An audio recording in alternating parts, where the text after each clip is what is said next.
కోరుతున్నాం. అలాగే వస్తున్నటువంటి మా రామాను నిన్ననే ఆయన పుట్టినరోజు మన ఈరోజు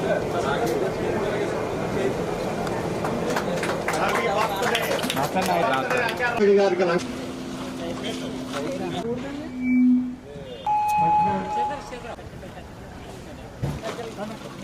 ఎవరి బండి దగ్గర కాదు ఒకసారి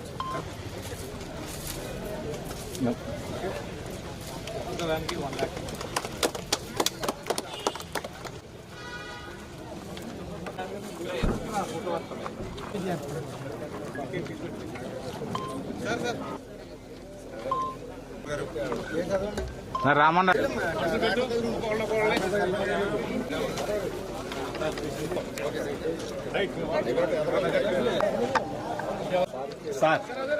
ఈరోజు రైతు ప్రభుత్వం అధికారంలో ఉంది, వ్యవసాయ ప్రభుత్వం ఈరోజు అధికారంలో ఉంది. ఎందుకు ఈ మాట చెప్తూ ఉన్నానంటే ఈ రోజునే కాదు, ఆ రోజు 2014లో చంద్రబాబు నాయుడు గారు ముఖ్యమంత్రి అయినప్పుడు మరి వ్యవసాయానికి కూడా ఒక ప్రత్యేకమైనటువంటి బడ్జెట్ ని పెట్టాలనేటువంటి విధానంలో ఒక వ్యవసాయానికి కూడా ఒక ప్రత్యేక బడ్జెట్ పెట్టడం దగ్గర నుంచి ఏదైతే వ్యవసాయానికి సంబంధించి ఇన్సూరెన్స్ కానీ, ఇన్పుట్ సబ్సిడీ కానీ, వ్యవసాయ యాంత్రీకరణ కానీ, అదేవిధంగా మరి సాయిల్ హెల్త్ కార్డులు కానీ, ఇట్లా అనేకమైనటువంటి విప్లవాత్మకమైన మార్పులు వ్యవసాయంలో తీసుకొచ్చినటువంటి పరిస్థితి చంద్రబాబు నాయుడు గారి హయాంలో మనందరం కూడా చూడటం జరిగింది. గత 5 సంవత్సరాల వైసీపీ పాలనలో రైతులు ఎంత ఇబ్బంది పడ్డారో, ఎంత కష్టపడ్డారో ఒక్కసారి గుర్తు తెచ్చుకోమని అడుగుతూ ఉన్నా. మరి చాలా చాలా అవసరం.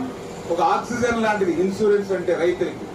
అటువంటి ఇన్సూరెన్స్ ను కూడా నాటి ప్రభుత్వం కట్టలేదు అని అంటే ఇన్సూరెన్స్ ని కట్టడం మర్చిపోవడం అంటే రైతులు మర్చిపోవడమే. అటువంటి ప్రభుత్వం గత ప్రభుత్వం. ఇన్పుట్ సబ్సిడీ హెక్టార్కి 20,000 రూపాయలు ఉంది గత చంద్రబాబు నాయుడు గారి హయాంలో.